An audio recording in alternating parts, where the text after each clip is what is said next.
ও মা, বলছি তো এত সবজি নিয়ে তুমি কি করছো?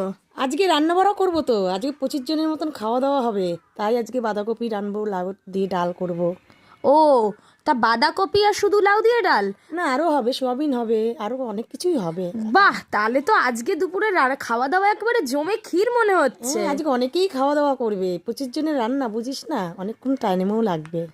আচ্ছা, তাহলে এখনই তো কুচোনো শুরু করে দাও, নাহলে তো আর শেষ করতে পারবে না এই সময়ের মধ্যে। তো এখনই কুচাবো, না কুচালে হবে? প্রায় 6-7 কেজি কপি, তাদের তো কুচাতে হবে, আলু ঠালু আছে, এই তো রাখতেই একদম হবে। ঠিক বলেছো, তাহলে ঠিক আছে, কুচিয়ে নাও। হ্যাঁ, এই তো বসবো কুচাতে। ও আচ্ছা, আর লাউটাও তো বেশ টাটকা ছিল। হ্যাঁ, লাউ তো লাউ টাটকা না হলে ডাল ভালো হবে? একদম। আচ্ছা, তা কোচাতে বসেই পড়েছো? বাবা, তুমি তো মানে সর্বগুণ সম্পূর্ণ বলতে হ্যাঁ, হবে। কুচাতে হবে তো, নাহলে 7 কেজি কপি কে কুচাবে?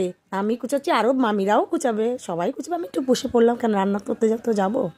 ও আচ্ছা, তাহলে ঠিক আছে। তা কি অনুষ্ঠান বলো, কাদের বাড়ি? এটা ছোট মামা বাড়িতে আমরা সবাই মিলে একটা খাওয়া দাওয়া করবো দুপুরবেলায়। ও আচ্ছা, তা ঠিক আছে, কাটাকাটি শুরু করে দাও, আর সাথে তো এই বাচ্চাটা আছেই। হ্যাঁ, তোর ভাই